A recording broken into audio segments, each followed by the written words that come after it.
La Biblia Dios habla hoy. 1 de septiembre. Felicidad verdadera. Salmo 1. Feliz el hombre que no sigue el consejo de los malvados, ni va por el camino de los pecadores, ni hace causa común con los que se burlan de Dios, sino que pone su amor en la ley del Señor, y en ella medita noche y día. Ese hombre es como un árbol plantado a la orilla de un río, que da su fruto a su tiempo, y jamás se marchitan sus hojas. Todo lo que hace le sale bien. Con los malvados no pasa lo mismo, pues son como paja que se lleva el viento. Por eso los malvados caerán bajo el juicio de Dios, y no tendrán parte en la comunidad de los justos. El Señor cuida el camino de los justos, pero el camino de los malos lleva al desastre. Tú eres mi hijo. Salmo 2. ¿Por qué se alborotan los pueblos paganos? ¿Por qué hacen planes sin sentido? Los reyes y gobernantes de la tierra se rebelan y juntos conspiran contra el Señor y su rey escogido. Y gritan: vamos a quitarnos sus cadenas. Vamos a librarnos de sus ataduras. El Señor, el que reina en el cielo, se ríe de ellos. Luego, enojado, los asusta. Lleno de furor les dice: ya he consagrado a mi rey sobre Sión, mi monte santo. Voy a anunciar la decisión del Señor. Él me ha dicho: tú eres mi hijo. Yo te he engendrado hoy. Pídeme que te dé las naciones como herencia, y hasta el último rincón del mundo en propiedad. Y yo te los daré. Con cetro de hierro destrozarás a los reyes. Los harás pedazos como a ollas de barro. Reyes y gobernantes de la tierra, entiendan esto. Aprendan bien esta lección. Adoren al Señor con alegría y reverencia. Inclínense ante el con temblor. No sea que se enoje y ustedes mueran en el camino, pues su furor se enciende fácilmente. Felices los que buscan protección en él. Oración pidiendo la ayuda del Señor. Salmo de David, cuando huía de su hijo Absalón. Salmo 3. Señor, muchos son mis enemigos. Muchos son los que se han puesto en contra mía. Muchos son los que dicen de mí: Dios no va a salvarlo. Pero tú, Señor, eres mi escudo protector. Eres mi gloria. Eres quien me reanima. A gritos pido ayuda al Señor, y Él me contesta desde su monte santo. Me acuesto y duermo, y vuelvo a despertar, porque el Señor me da su apoyo. No me asusta ese enorme ejército que me rodea dispuesto a atacarme. Levántate, Señor. Sálvame, Dios mío. Tú golpearás en la cara a mis enemigos. Les romperás los dientes a los malvados. Tú, Señor, eres quien salva. Bendice, pues, a tu pueblo. Plena confianza en el Señor. Del maestro de coro, con instrumentos de cuerda. Salmo de David. Salmo 4. Dios y defensor mío. Contéstame cuando te llame. Tú, que en mi angustia me diste alivio. Ten compasión de mí y escucha mi oración. Ustedes, que se creen grandes señores. ¿Hasta cuándo ofenderán mi honor? ¿Hasta cuándo desearán y buscarán lo que no tiene sentido? ¿Lo que solo es falsedad? Sepan que el Señor prefiere al hombre que le es fiel. Sepan que el Señor me escucha cuando lo llamo. Tiemblen y no pequen más. Ya acostados, y en silencio. Examinen su propia conciencia. Ofrezcan sacrificios sinceros.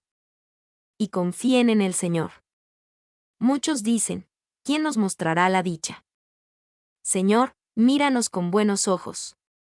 Tú has puesto en mi corazón más alegría que en quienes tienen trigo y vino en abundancia. Yo me acuesto tranquilo y me duermo enseguida. Pues tú, Señor, me haces vivir confiado. Valor de los proverbios. Proverbios 1. Dichos de Salomón, hijo de David, Rey de Israel, que tienen como propósito comunicar sabiduría e instrucción, ayudar a comprender palabras llenas de sentido, adquirir instrucción, prudencia, justicia, rectitud y equilibrio, hacer sagaces a los jóvenes inexpertos y darles conocimiento y reflexión. El que es sabio e inteligente, los escucha y adquiere así más sabiduría y experiencia para entender los dichos de los sabios y sus palabras, ejemplos y adivinanzas. La sabiduría comienza por honrar al Señor. Los necios desprecian la sabiduría y la instrucción. Consejos a los jóvenes. Hijo mío, atiende la instrucción de tu padre. Y no abandones la enseñanza de tu madre. Pues serán para ti un bello adorno. Como un collar o una corona. Si los pecadores quieren engañarte, no se lo permitas, hijo mío. Tal vez te digan, ven con nosotros. Por capricho tenderemos una trampa. Para matar a algún inocente cuando pase. Nos tragaremos vivos a los hombres honrados. Como se traga la muerte a quienes caen en el sepulcro. Tendremos toda clase de riquezas. Llenaremos nuestras casas con todo lo robado. Ven y comparte tu suerte con nosotros. Y comparte también nuestro fondo común. Pero no vayas con ellos, hijo mío. Aléjate de sus malos caminos. Pues tienen prisa por hacer lo malo. Tienen prisa por derramar sangre.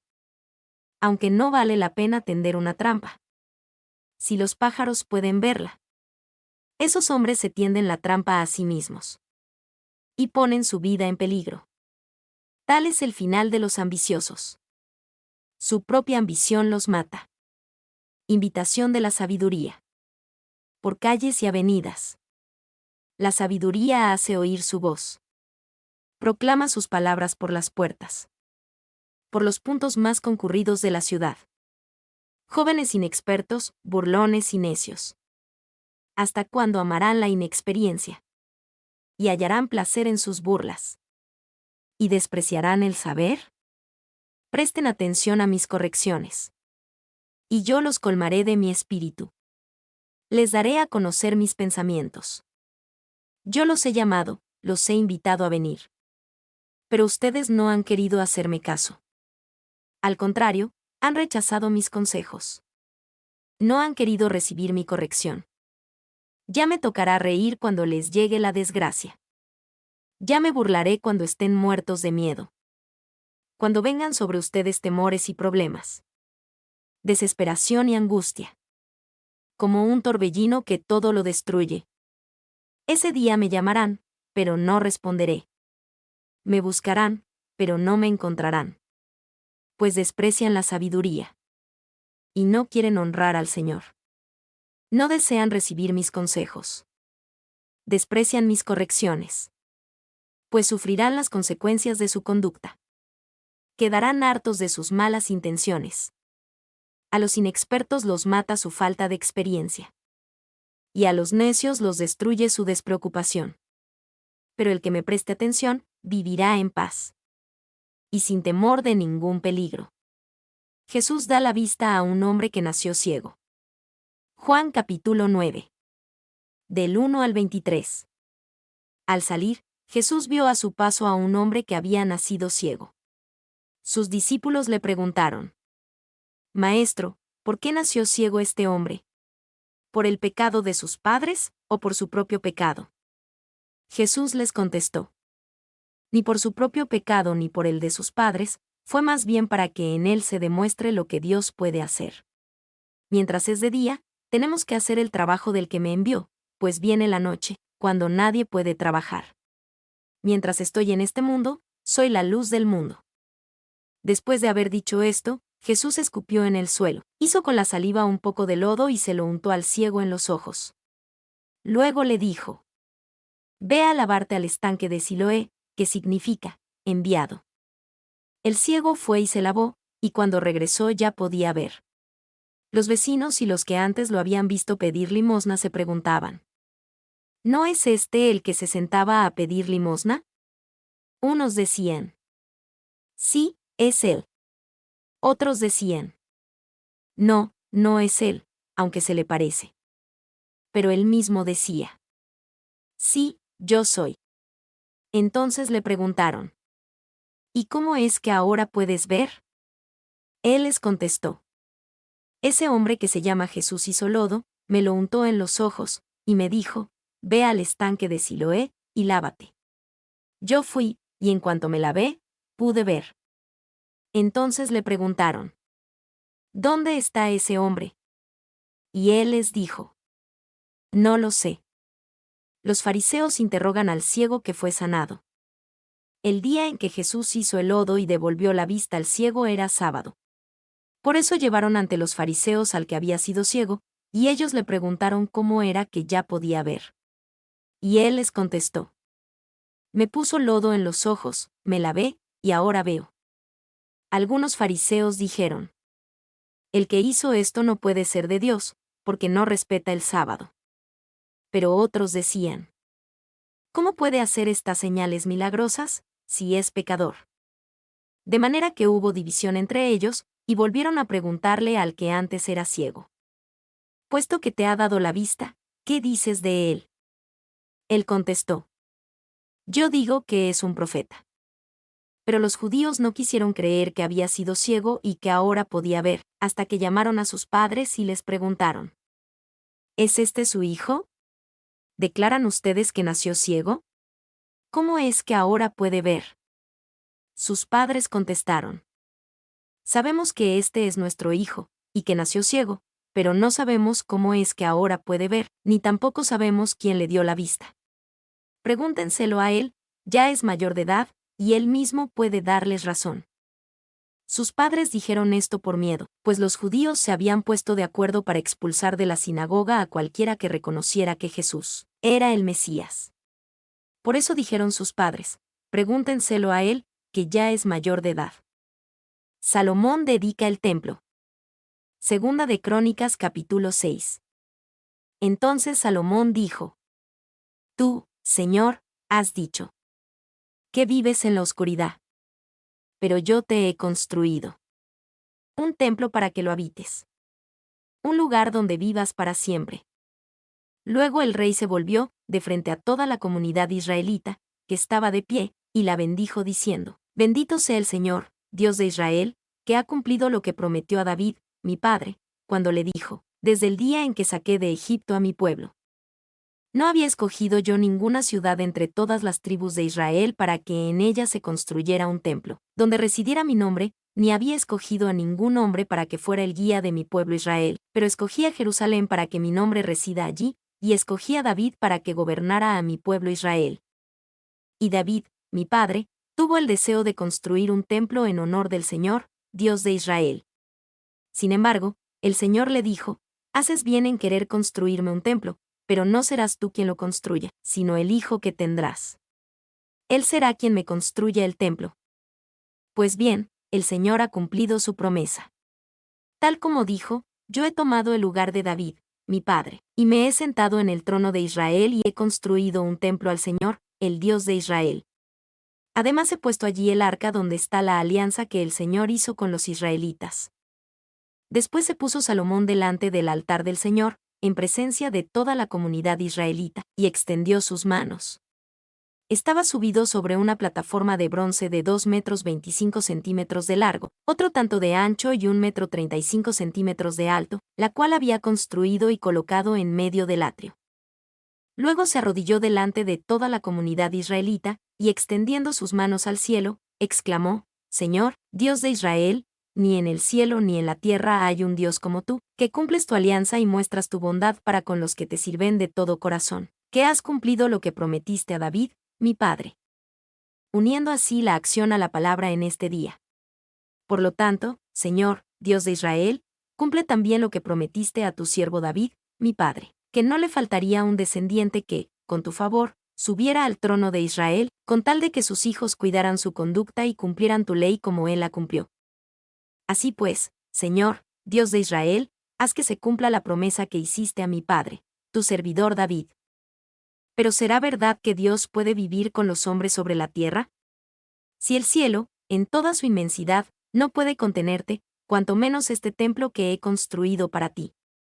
No obstante, Señor y Dios mío, atiende mi ruego y mi súplica. Escucha el clamor y la oración que este siervo tuyo te dirige. No dejes de mirar, ni de día ni de noche, este templo, lugar donde tú has dicho que estarás presente. Escucha la oración que aquí te dirige este siervo tuyo. Escucha mis súplicas y las de tu pueblo Israel cuando oremos hacia este lugar. Escúchalas en el cielo, lugar donde vives, y concédenos tu perdón. Cuando alguien cometa una falta contra su prójimo, y le obliguen a jurar ante tu altar en este templo, escucha tú desde el cielo, y actúa, haz justicia a tus siervos. Da su merecido al culpable, haciendo recaer sobre él el castigo por sus malas acciones, y haz justicia al inocente, según le corresponda. Cuando el enemigo derrote a tu pueblo Israel por haber pecado contra ti, si luego éste vuelve y alaba tu nombre, y en sus oraciones te suplica en este templo, escúchalo tú desde el cielo, perdona su pecado, y hazlo volver al país que les diste a ellos y a sus antepasados. Cuando haya una sequía y no llueva porque el pueblo pecó contra ti, si luego ora hacia este lugar, y alaba tu nombre, y se arrepiente de su pecado a causa de tu castigo, escúchalo tú desde el cielo y perdona el pecado de tus siervos, de tu pueblo Israel, y enséñales el buen camino que deben seguir. Envía entonces tu lluvia a esta tierra que diste en herencia a tu pueblo. Cuando en el país haya hambre, o peste, o las plantas se sequen por el calor, o vengan plagas de hongos, langostas o pulgón, cuando el enemigo rodee nuestras ciudades y las ataque, o venga cualquier otra desgracia o enfermedad, escucha entonces toda oración o súplica hecha por cualquier persona, o por todo tu pueblo Israel, que al ver su desgracia y dolor extienda sus manos en oración hacia este templo. Escucha tú desde el cielo, desde el lugar donde habitas, y concede tu perdón. Da a cada uno según merezcan sus acciones, pues solo tú conoces las intenciones y el corazón del hombre. Así te honrarán y te obedecerán mientras vivan en la tierra que diste a nuestros antepasados. Aun si un extranjero, uno que no sea de tu pueblo, viene de tierras lejanas por causa de tu nombre grandioso y de tu gran despliegue de poder, y ora hacia este templo, escucha tú desde el cielo, desde el lugar donde habitas, y concédele todo lo que te pida. Para que todas las naciones de la tierra te conozcan y te honren como lo hace tu pueblo Israel, y comprendan que tu nombre es invocado en este templo que yo te he construido. Cuando tu pueblo salga a luchar contra sus enemigos, donde quiera que tú lo envíes, si ora a ti en dirección de esta ciudad que tú escogiste y del templo que yo te he construido, escucha tú desde el cielo su oración y su ruego, y defiende su causa. Y cuando pequen contra ti, pues no hay nadie que no peque, y tú te enfurezcas con ellos y los entregues al enemigo para que los haga cautivos y se los lleve a otro país, sea lejos o cerca. Si en el país a donde hayan sido desterrados se vuelven a ti y te suplican y reconocen que han pecado y hecho lo malo. Si se vuelven a ti con todo su corazón y toda su alma en el país a donde los hayan llevado cautivos, y oran en dirección de esta tierra que diste a sus antepasados, y de la ciudad que escogiste, y del templo que te he construido, escucha tú sus oraciones y súplicas desde el cielo, desde el lugar donde habitas. Defiende su causa y perdónale a tu pueblo sus pecados contra ti. Atiende, pues, Dios mío, y escucha las oraciones que se hagan en este lugar. Levántate, Dios y Señor, con tu arca poderosa. Y ven al lugar donde has de descansar. Que tus sacerdotes, Dios y Señor, se revistan de la salvación. Que tus fieles gocen de prosperidad. No desaires, Dios y Señor, al Rey que has escogido. Recuerda tu amor por David, tu siervo. Malaquías capítulo 3. El Señor Todopoderoso dice, voy a enviar mi mensajero para que me prepare el camino. El Señor, a quien ustedes están buscando, va a entrar de pronto en su templo. Ya llega el mensajero de la alianza que ustedes desean. Pero ¿quién podrá resistir el día de su venida? ¿Quién podrá entonces permanecer en pie? Pues llegará como un fuego, para purificarnos, será como un jabón que quitará nuestras manchas. El Señor se sentará a purificar a los sacerdotes, los descendientes de Leví, como quien purifica la plata y el oro en el fuego. Después ellos podrán presentar su ofrenda al Señor, tal como deben hacerlo. El Señor se alegrará entonces de la ofrenda de Judá y Jerusalén, igual que se alegraba de ella en otros tiempos. El Señor Todopoderoso dice, yo vendré a juzgarlos a ustedes.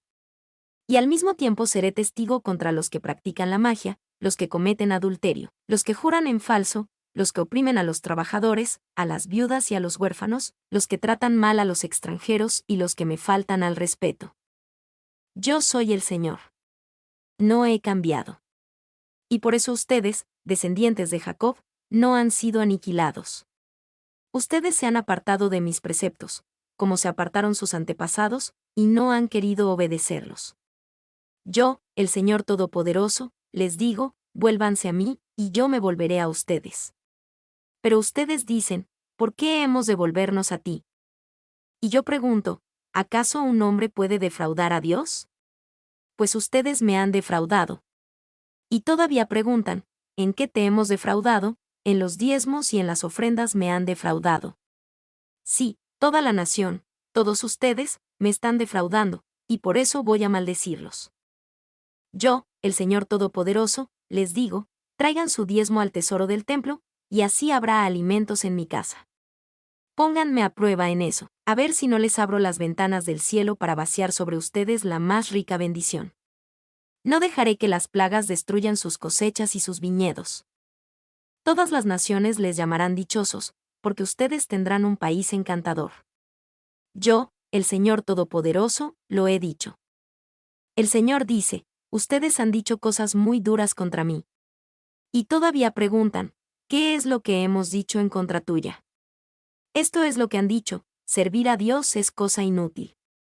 ¿Qué provecho sacaremos de hacer lo que Él manda, de andar vestidos de luto delante del Señor Todopoderoso? Nosotros hemos visto que los orgullosos son felices, que a los malvados les salen las cosas bien, que ponen a prueba a Dios y no reciben ningún castigo. Los que honran a Dios hablaron entonces entre sí, y el Señor escuchó con atención lo que decían. Y en presencia del Señor se escribió un libro, en el cual se recordaba a los que honran al Señor y lo toman en cuenta. El Señor Todopoderoso dice, estoy preparando un día en el que ellos volverán a ser mi pueblo. Como un padre se compadece del hijo que le sirve, así tendré yo compasión de ellos. Entonces ustedes se darán cuenta otra vez de la diferencia que hay entre el bueno y el malo, entre el que adora a Dios y el que no lo adora. Mi nombre es Demim. Soy tu asistente personal. Mi sitio en internet es demim.es.tl